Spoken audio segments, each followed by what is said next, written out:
हमारे साथ एक ऐसे लीडर हैं, एक ऐसे स्टेट के डिप्टी चीफ मिनिस्टर हैं जिनकी उम्र केवल 40 साल हो, लेकिन उन्होंने जो काम किया है, जो उनकी एनर्जी है, उसकी चर्चा पूरे देश भर में है। हमारे साथ हैं गुजरात के deputy chief minister Harsh Sanghavi sir. Sir welcome on Zee business sir. Sir 2 दिन हुए हैं आपको दावोस आए हुए सर। सर कितने लोगों से आपकी मीटिंग हुई, कैसे आप गुजरात को यहाँ शोकेस कर रहे हैं सर?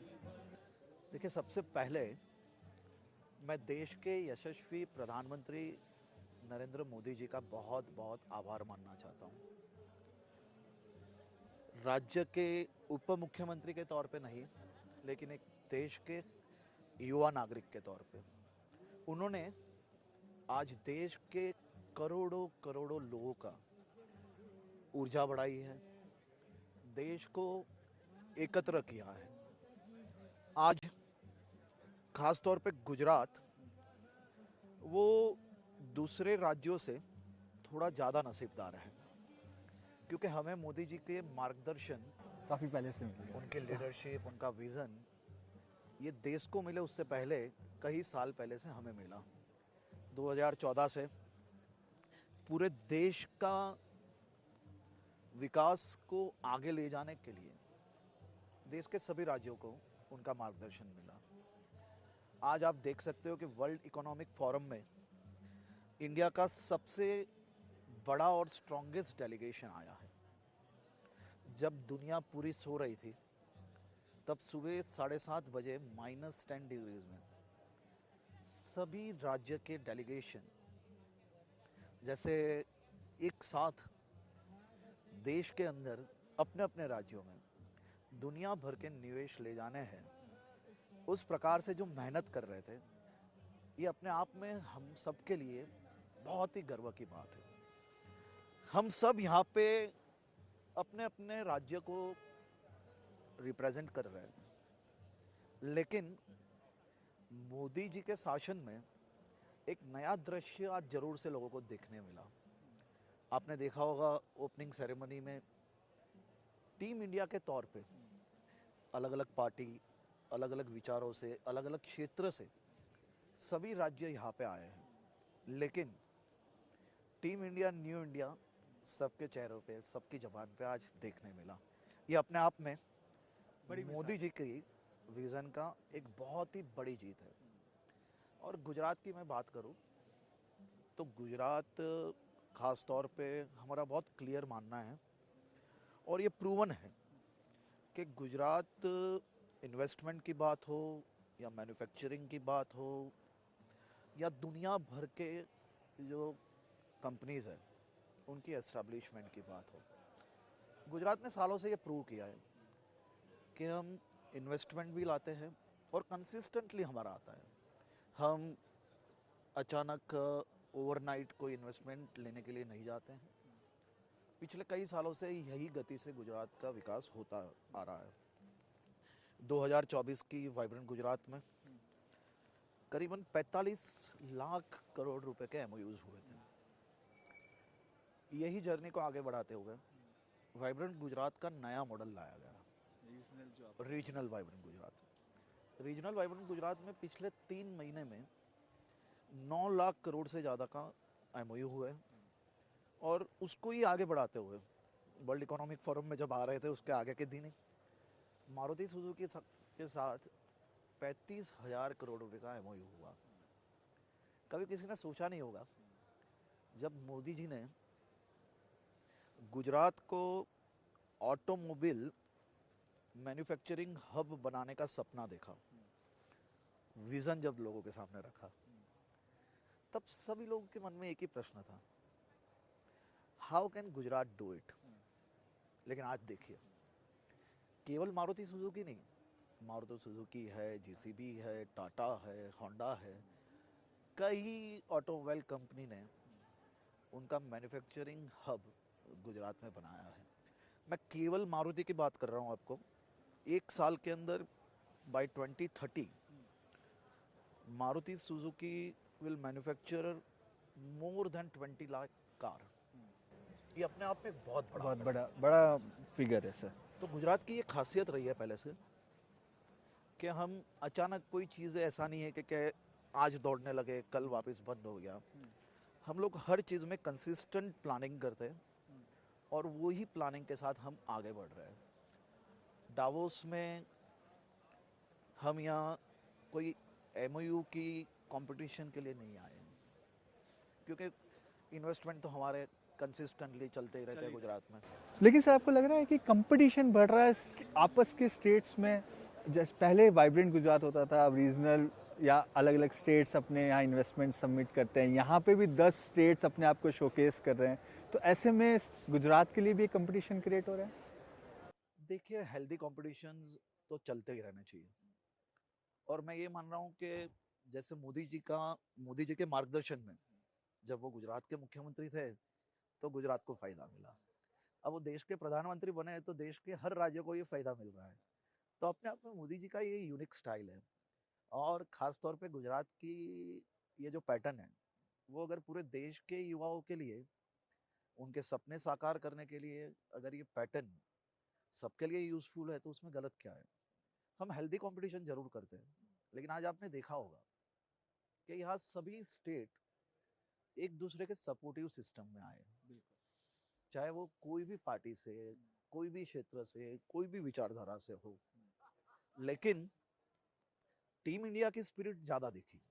तो ये भी अपने आप में एक बहुत बड़ा अचीवमेंट है। कंपटीशन तो चलता रहेगा, लेकिन मैं ये मान रहा हूँ कि stability, policy driven, transparency, safety और रिटर्न ऑन इन्वेस्टमेंट, ये सभी चीज़ें ज़्यादा मायने रखती है। तो गुजरात अपने आप में एक ऐसी लेगेसी लेके आगे बढ़ रहा है जो मोदी जी ने दी है, और हम लोग उसको संभाल के आगे ले जा रहे हैं और प्रयास कर रहे हैं कि ज़्यादा से ज़्यादा नई अपॉर्चुनिटीज़ मेरे स्टेट के युवाओं को मिलनी चाहिए। मैं वो उसी पे पूछना चाह रहा था सर, आप ग्लोबल इन्वेस्टर्स से मिल रहे हैं, गुजरात एक वेल नोन नेम है, तो ऐसे में से ग्लोबल इन्वेस्टर्स किस तरीके के सेक्टर्स में इन्वेस्ट करने के लिए इच्छुक दिख रहे हैं? कौन सी ऐसी पॉलिसीज में वो चेंजेस चाहते हैं जिससे वो जल्द से जल्द एक एफडीआई निवेश आपके स्टेट में आ पाए? देखिए, गुजरात यहाँ पे गुजरात गवर्नमेंट का भी एक डेलीगेशन है और इंडिविजुअल गिफ्ट सिटी का भी एक डेलीगेशन है। गिफ्ट सिटी भी अपने आप में, कल मिल रहे हैं सर, हम उनके साथ हाँ भी इंटरव्यू कर हाँ, रहे हैं। वो काफ़ी अच्छा कर रहे हैं। हाँ। गिफ्ट सिटी के मीटिंग स्लॉट्स अवेलेबल नहीं है, इतनी मीटिंग की डिमांड्स है, और मैं देख रहा हूँ कि गिफ्ट सिटी को बहुत ही अच्छा रिस्पांस दुनिया भर से मिल रहा है। और देखिए आप, कितनी ग्लोबल कंपनीज गिफ्ट सिटी के स्लॉट्स, मीटिंग स्लॉट्स लेने के लिए रिक्वेस्ट आई है।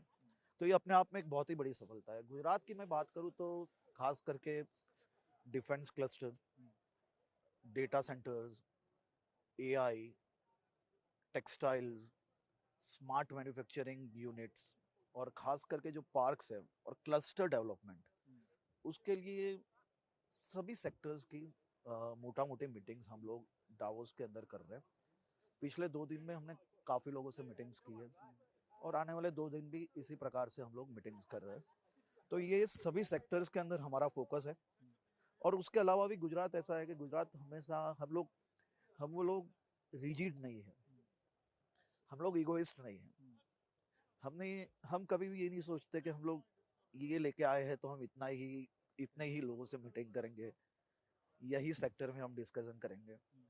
हम लोग हमेशा मोदी जी के जो पूरा उनकी जो इंस्टीट्यूशनल सिस्टम उन्होंने जो बनाई है, तो हम हमेशा कुछ सीखने का प्रयास करते हैं, और सीखने के प्रयास में हम लोग जो सेक्टर्स का प्लानिंग करके आए, उसके अलावा भी कुछ सेक्टर्स हमें मिलने आए, हम लोग मिले, और मिलके हमें अच्छा भी लगा कि जो चीज़ हमारे ध्यान में नहीं थी शायद, वो नई चीज़ भी हमें यहाँ से सीखने मिली, वो नई चीज़ों में भी हमारा डिस्कशन हुआ, और हो सकता है कि वो नई चीज़ जो हमने सोची नहीं थी उसका इन्वेस्टमेंट भी हमारे गुजरात में हम ले जाने में सफलता प्राप्त करेंगे। ये तो बहुत अच्छी बात है सर।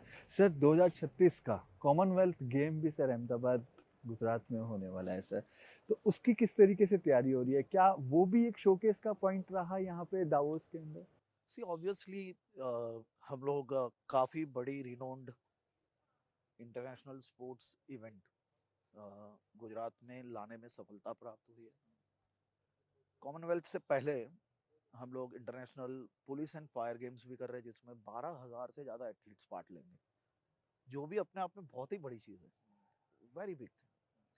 कॉमनवेल्थ 2030 आ रही है, we are aspiring for 2036 Olympic games. तो ये सभी व्यवस्था तभी हो सकती है जब सालों पहले किसी ने विजन देखा हो, उस लेवल का इंफ्रास्ट्रक्चर खड़ा किया हो, वो दिशा में लिगेसी प्लानिंग किया हो। आप अच्छी तरह से जानते होंगे नेशनल गेम्स जो बंद हो गई थी, वो गुजरात को चांस मिला और केवल 100 दिन के अंदर नेशनल गेम्स का आयोजन कर पाए। इसी प्रकार से हम लोग कई स्पोर्ट्स इवेंट जो इंटरनेशनल स्पोर्ट्स इवेंट है वो गुजरात में ले जा रहे हैं और उसको लाने में सफलता भी प्राप्त हुई है। ये दिशा में हमारा विजन वो केवल गेम्स का आयोजन करना ये नहीं है। हमारा विजन है, हम लोग प्रयास कर रहे हैं कि खेल वो कल्चर में बने, तो गांव से लेके शहरों तक। मोदी जी के समय में उन्होंने एक बहुत ही अच्छा प्रयास किया था। जब गुजरात के सब युवा खिलाड़ी जब खेलने के लिए नेशनल गेम्स और अलग अलग टूर्नामेंट्स में जाते थे, तो गुजराती बच्चों को ये लोग खमन ढोकला फाफड़ा जलेबी कह के पुकारते थे। आप देखिए कितना बड़ा बदलाव आया। उन्होंने खेल महाकुंभ की शुरुआत की, जो गुजरात के हर गांव से लेके तालुका इकाई तक आता था, डिस्ट्रिक्ट तक आता था और स्टेट तक जाता था। वो खेल महाकुंभ में ये साल 7.3 मिलियन पार्टिसिपेंट्स ने पार्ट लिया, यानी 73 लाख लोगों ने उसमें पार्ट लिया। तो वो भी अपने आप में एक बहुत बड़ी सफलता हुई और उसी के कारण जो ग्राउंड एक्टिवेशन का काम है हमारा, उसमें हमें बड़ी सफलता प्राप्त हो रही है और उसको हम आगे बढ़ाते हुए उसमें से ही हम लोग टैलेंट हंट कर रहे हैं और वही प्लेयर्स को फिर टैलेंट हंट के माध्यम से डिस्ट्रिक्ट लेवल स्पोर्ट्स स्कूल में भेजते हैं। उसमें जो बच्चा अच्छा परफॉर्मेंस करता है उनको हम हाई परफॉर्मेंस सेंटर तक ले जाते हैं। तो उसी के साथ हम लोग प्रयास कर रहे हैं स्पोर्ट्स कल्चर कैसे डेवलप हो। Sir last question to you, यदि कोई ग्लोबल इन्वेस्टर आपसे मिलता है और 30 सेकंड देता है कि आप पिच रखिए कि गुजरात में ही क्यों निवेश करें, महाराष्ट्र है, कर्नाटक है, आंध्र प्रदेश है, तो आप क्या पिच देंगे? देखिए, गुजरात हो सकता है कि दूसरे स्टेट से 2-5% सब्सिडी कम देते, लेकिन गुजरात की 2 गारंटी है भाई। पहली कि जब भी कोई बिजनेसमैन कोई भी बिजनेस में जब इन्वेस्ट करता है तो वो 2 चीज सोचता है। एक कि उसका इन्वेस्टमेंट सिक्योर रहे, उनकी आने वाली पीढ़ी के लिए वो इन्वेस्टमेंट काम में आए, और दूसरा जो इन्वेस्ट करते हैं उसका सही रिटर्न मिले। तो पूरे देश में और दुनिया भर में गुजरात जैसी धरती आपको कहीं नहीं मिलेगी, जहां अगर आप इन्वेस्ट कर रहे हो तो आपका बेटा नहीं, पोता नहीं, 10 पीढ़ियों तक आपके इन्वेस्ट किए गए हर कौड़ी वो गुजरात में सुरक्षित है। रिटर्न की मैं बात करूं तो आप देख लीजिए, देश में सबसे ज्यादा रिटर्न वो गुजरात में मिला। आज दुनिया में सबसे ज्यादा रिटर्न भारत में मिल रहा है। हम जहाँ खड़े हैं वो देश में 0.8% रिटर्न है और हमारा रिटर्न 8% से ज्यादा है। तो इसी प्रकार से अगर देश की बात करें तो गुजरात सबसे ज्यादा रिटर्न देता है। सर नंबरों में तो गुजरातियों से ज़्यादा कोई जीत नहीं सकता। मैं इसी के साथ साथ नहीं, हम तो नंबरों के साथ दिल देने वाले लोग हैं। तो ऐसा नहीं है कि गुजरात ऐसे ही नहीं खड़ा हुआ है। जब मोदी जी गुजरात के मुख्यमंत्री थे तब उन्होंने खुद ने संघर्ष सह के और करोड़ों गुजरातियों ने उनके साथ कंधे से कंधा मिला के, भाई साहब रात दिन मेहनत करते हैं ये लोग। हमारे वहाँ जिस व्यापारी के पास खुद का हवाई जहाज होगा ना, वो भी जमीन पे बैठ के खाना खाने की आदत नहीं छोड़ता है। तभी ये सब चीजें पॉसिबल है। ये बात से ऐसा नहीं है कि ओवरनाइट किसी ने सोचा कि मैं फैक्ट्री लगा लूंगा, मैं ये बन जाऊंगा और वो बन गया। तो मोदी जी के संघर्ष के साथ गुजरात के लोगों ने कंधे से कंधा मिलाया। उन्होंने पर्सनली संघर्ष सहा और आप भी जानते हो कई सालों तक किस प्रकार से कई गवर्नमेंट्स ने गुजरात को अन्याय करने का कितना प्रयास किया था, लेकिन उन्होंने कभी हिम्मत नहीं हारी। वो डबल मेहनत से काम करते गए और गुजरातियों का उनके साथ पहले से विश्वास था। जब आज आप देख सकते हो पूरे भारत का विश्वास, जिस प्रकार से मोदी जी एक लाइन बोले और पूरा देश जुड़ जाता है, वो ऐसे ही नहीं होता है। उन्होंने स्वयं अपने पूरे जीवन का तप ये देश के विकास के लिए लगाया है, तभी ये सब चीजें हो रही है। आज तक आप मुझे एक प्रधानमंत्री ऐसे बताइए कि जिन्होंने पर्सनल अपने निजी जीवन का संघर्ष किया हो, तप किया हो। मैं ये तप किया है उन्होंने। ये देश के करोड़ों युवाओं का सपना साकार हो ना, उसके लिए मोदी जी का तप है, और वो तप है वो 18-18 घंटे काम करते हैं। आज तक एक भी छुट्टी लिए बिना काम कर रहे हैं, तब ये सब चीजें पॉसिबल है। बिल्कुल सर, ये आपने बिल्कुल सही बात कही और इसी के साथ सर हम इस इंटरव्यू को यहाँ पे समाप्त करते हैं। लेकिन सर जी मीडिया को समय देने के लिए बहुत बहुत धन्यवाद। Thank you. Thank you.